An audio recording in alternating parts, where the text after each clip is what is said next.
Hey everyone, Kenton Covester here, founder of RocketBlocks. In today's video, we're going to sit down with Kevin Yien, who brings a wealth of product management knowledge to the table. He's been at Square for the last 3.5 years, where he started as a product manager focused on their restaurants product, and has recently moved into a product lead role where he's overseeing product management, engineering, as well as a few other functions focused on a customer lifecycle platform product.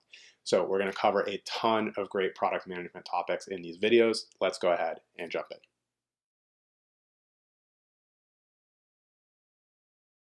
Is if you think about the product management skill set, um, what do you think is like the single most important skill that one needs? That like if you don't have this, it doesn't matter how well you can do everything else because you're gonna sort of stumble a lot on the job without this skill or skill set.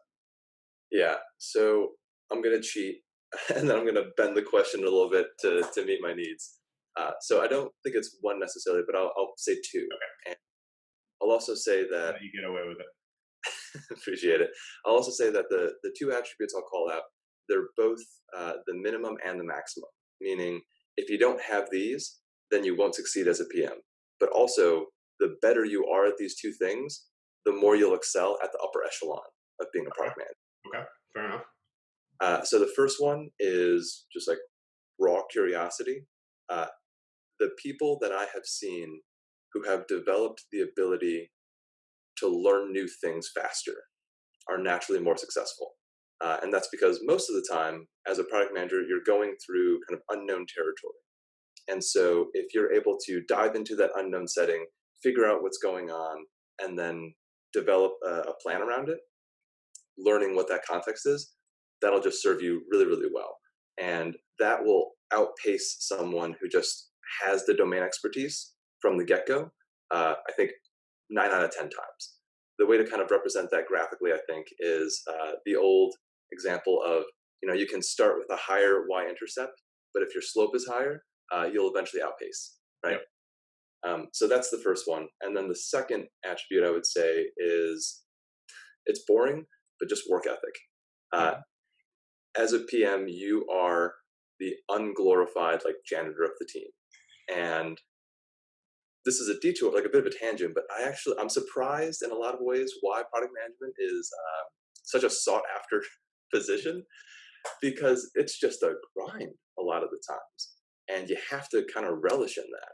You have to really like actually doing a bunch of like that rote work and just grinding it out with the team and being there for them when they need you, not being the one who's like sitting on a pedestal and saying like, all right, like act upon my whim. Here is the Um, roadmap from on high. yeah, like Yeah. if that's ever happened, then that probably wasn't a good product. And so someone who just like actually enjoys doing the work is something that I think is really important because you can teach how to run interviews. You can teach how to write a PRD. You can teach how to like use a tool. You cannot teach someone to just work hard. That has to be like I think an innate attribute that's built up over time.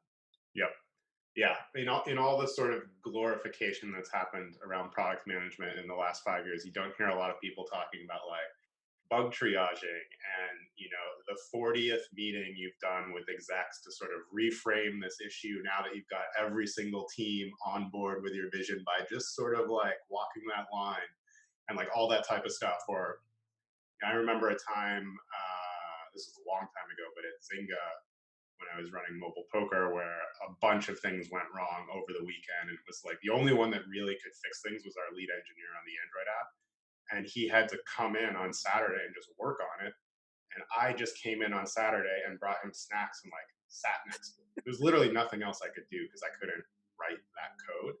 But it was like someone needed to help him and just like make sure that like he was, had enough morale to like get through it and sit there on a beautiful Saturday and just like crank away on some bug that wasn't even, quote unquote, our issue. Like it was a Facebook API that changed or something. Totally.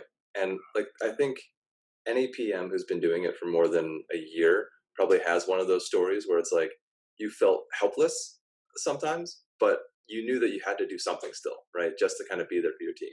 Yep. And I think those are the moments that you actually build that camaraderie with your kind of development team. And it pays off way down the road in ways that you kind of don't expect. So Yeah, for sure.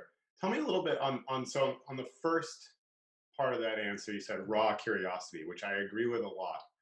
I am curious if you think like, does that skill set matter as much, or is it always the same if you join a super established, mm, well, built up product where it's, I don't want to say in maintenance mode, but it's, it's a machine. Like joining AdWords at this point, right? Google AdWords, like $100 billion in revenue, huge business.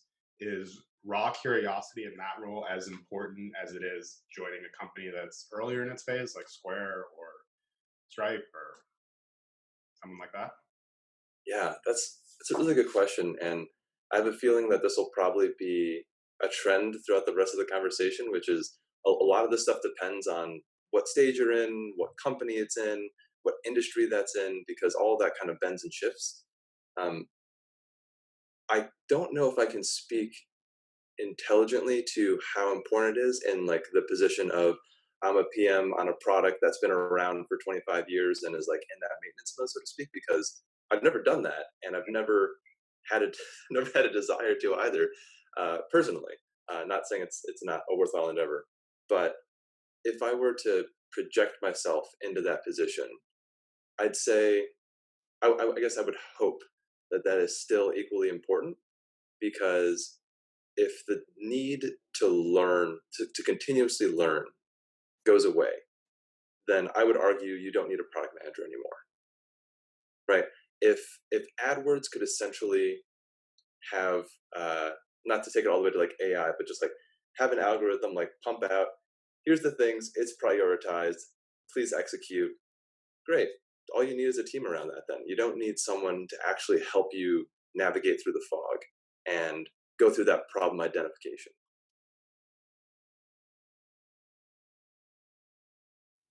Thanks for watching. I hope you enjoyed that video.